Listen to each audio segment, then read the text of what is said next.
SpaceX pourrait être contraint de trahir sa propre philosophie pour battre la Chine dans cette nouvelle course à l'espace en renonçant à la réutilisabilité de Starship. Bien sûr, cela ne veut pas dire que toutes les futures versions de Starship seront jetables. À la place, SpaceX pourrait construire une variante simplifiée de Starship, sans aileron, sans bouclier thermique, tout réduit au strict minimum. L'objectif est simple, gagner cette nouvelle course à l'espace à tout prix et empêcher la Chine de monopoliser les opérations lunaires avant 2030. Mais qu'est-ce que ce Starship simplifié exactement? Et pourquoi est-il si crucial pour les missions lunaires, voire même pour Mars? Décortiquons tout cela dans l'épisode d'aujourd'hui du quotidien de l'espace. Ainsi, le 18 décembre 2025, après une vague de polémiques politiques et de controverses autour du milliardaire Elon Musk, Jared Isaacman a été officiellement assermenté en tant qu'administrateur de la NASA. Ayant déjà volé avec SpaceX, connaissant la technologie spatiale commerciale de l'intérieur et nourrissant une véritable passion pour repousser les frontières de l'exploration humaine, Isaacman est largement attendu pour insuffler un nouvel élan au programme Artemis. Dans le même temps, le président Trump a signé jeudi un décret exécutif invitant la NASA à poser des Américains sur la Lune d'ici 2028. Ce décret, intitulé « Assurer la suprématie spatiale américaine », a été signé le jour même où Isaacman a été confirmé par le Sénat et a officiellement pris ses fonctions. Il souligne l'importance des prochaines missions Artemis pour maintenir le leadership américain sur la Lune et à terme sur Mars. À cause de cela, la priorité immédiate de la NASA est désormais Artemis 2, actuellement prévue pour un lancement en avril 2026. Cette mission enverra des astronautes américains en orbite lunaire, le point le plus éloigné que l'humanité ait jamais atteint dans l'espace profond. Mais cela soulève d'une grande question. Qu'en est-il d'Artemis 3 et que devra faire SpaceX pour que cela se réalise? Si Artemis 3 a réellement lieu en 2028, comme le prévoit le décret signé, SpaceX n'aurait alors qu'un peu plus de 2 ans pour accomplir une liste de jalons extrêmement exigeante, finir le Starship HLS, maîtriser le ravitaillement orbital et réaliser une mission d'essai non habitée du HLS qui atterrit réellement sur la Lune. Alors, pourront-ils respecter ce calendrier de lancement? La réponse est oui, mais uniquement si SpaceX accepte de transgresser sa propre philosophie de construction de fusées. Pour l'instant, nous ne savons toujours pas combien de véhicules Starship HLS SpaceX construit réellement. Au minimum, il leur faut au moins 2 exemplaires. Un pour un test d'atterrissage lunaire non habité et un autre pour la mission Artemis 3 elle-même. Mais 2, est-ce vraiment suffisant? Lors d'une mission test, tout peut mal tourner. Si quelque chose échoue, quel est le plan de secours? Surtout quand on sait déjà que construire un seul HLS prend des années et non des mois. C'est exactement pour ça qu'un Starship simplifié a tout son sens. Il servirait de véhicule dédié aux tests d'atterrissage lunaire, tout en pouvant, à l'avenir, faire office de transporteur de cargo vers la Lune. En gros, vous pouvez voir le Starship simplifié comme une version allégée du Starship HLS. Il n'aurait pas de bouclier thermique, puisque sa mission est unique, aller sur la Lune sans jamais revenir affronter la chaleur brutale de l'atmosphère terrestre.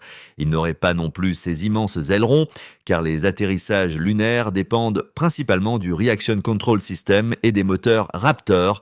Pas de panneaux solaires, avionique simplifié, renfort structurel réduit. Ce qu'il reste, c'est un étage supérieur puissant, construit pour une seule tâche, livrer des charges utiles sur la Lune. Et une fois arrivé, il reste sur place, prêt à être réutilisé plus tard dans le cadre d'une future base lunaire. Et les avantages sont énormes. Juste construire et installer un bouclier thermique complet, environ 18 000 tuiles céramiques spécialisées, ainsi que les lourds ailerons en acier inoxydable pesant plusieurs tonnes, coûtent déjà une somme colossale. Les chiffres exacts ne sont pas publics, mais les estimations parlent d'au moins 5 millions de dollars. En supprimant tout ça, le Starship simplifié permet à SpaceX de gagner non seulement sur le coût, mais aussi sur la vitesse de production. Actuellement, assembler un Starship complet prend environ 2 mois. Un Starship simplifié, environ 1 mois pour à peu près la moitié du prix. Bien sûr, il y a un compromis. Un Starship standard est entièrement réutilisable, ce qui signifie que le coût par vol peut tourner autour de 10 millions de dollars, voire moins. Le Starship simplifié, lui, est jetable. Alors est-ce que ça veut dire que SpaceX perd tout l'argent investi dedans? Pas du tout. D'abord, SpaceX peut utiliser le Starship simplifié comme substitut du Starship HLS pour effectuer de véritables atterrissages lunaires et recueillir des données cruciales nécessaires pour des simulations d'atterrissage 3D ultra précises. Ensuite, il est quand même réutilisé, mais pas de manière classique. Il devient une partie intégrante d'une base lunaire permanente. Quand on considère la valeur de ces données et de cette infrastructure, investir entre 20 et 30 millions de dollars pour la production en vaut-il la peine? Absolument. Et pour comparer, le Space Launch System de la NASA, la fusée utilisée pour les missions Artemis, est aussi jetable, mais chaque lancement coûte environ 2,2 milliards de dollars. À côté de ça, 30 millions pour un Starship simplifié, c'est presque rien. Alors, comment un Starship simplifié pourrait-il vraiment aider les États-Unis à battre la Chine dans la course vers la Lune? En mai 2023, la Chine a rendu ses intentions parfaitement claires.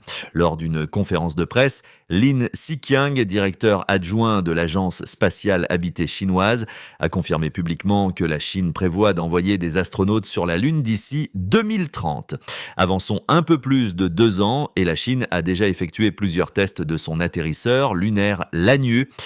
Plus important encore, cet objectif 2030 n'a pas été repoussé, contrairement au programme Artemis de la NASA. Cela nous dit une chose, la Chine est sérieuse et car disciplinée et totalement déterminée à atteindre cet objectif. Ce n'est pas que des paroles en l'air et nous avons déjà vu ce schéma auparavant. En 2010, la Chine a annoncé qu'elle construirait sa propre station spatiale. Beaucoup ont douté. Pourtant, aujourd'hui, aux côtés de l'IS, nous avons la station spatiale Tiangong de la Chine en opération permanente en orbite. La même chose pourrait arriver sur la Lune. C'est pourquoi les États-Unis doivent pousser Artemis 3 de manière agressive et ramener des humains sur la surface lunaire avant la Chine. Cela a beaucoup plus d'importance que ce que la plupart des gens imaginent. Bien que le traité sur l'espace extra-atmosphérique, signé par plus de 110 pays, interdise les revendications territoriales dans l'espace, qui n'interdit pas l'extraction de ressources. En d'autres termes, vous ne pouvez pas posséder la Lune, mais vous pouvez l'exploiter. Si la Chine arrive la première et commence à extraire des matériaux lunaires, puis à les vendre, ce serait un coup énorme porté au leadership spatial des États-Unis, surtout pour une nation longtemps considérée comme le leader mondial de l'exploration spatiale. Et oui, le régolithe lunaire est incroyablement précieux. Dans certains cas, il vaut bien plus que des diamants, même plus que des météorites. Pas seulement pour la recherche scientifique, mais aussi comme objet de collection. Le sol lunaire ne tombe pas naturellement sur Terre. Il n'existe pas ici.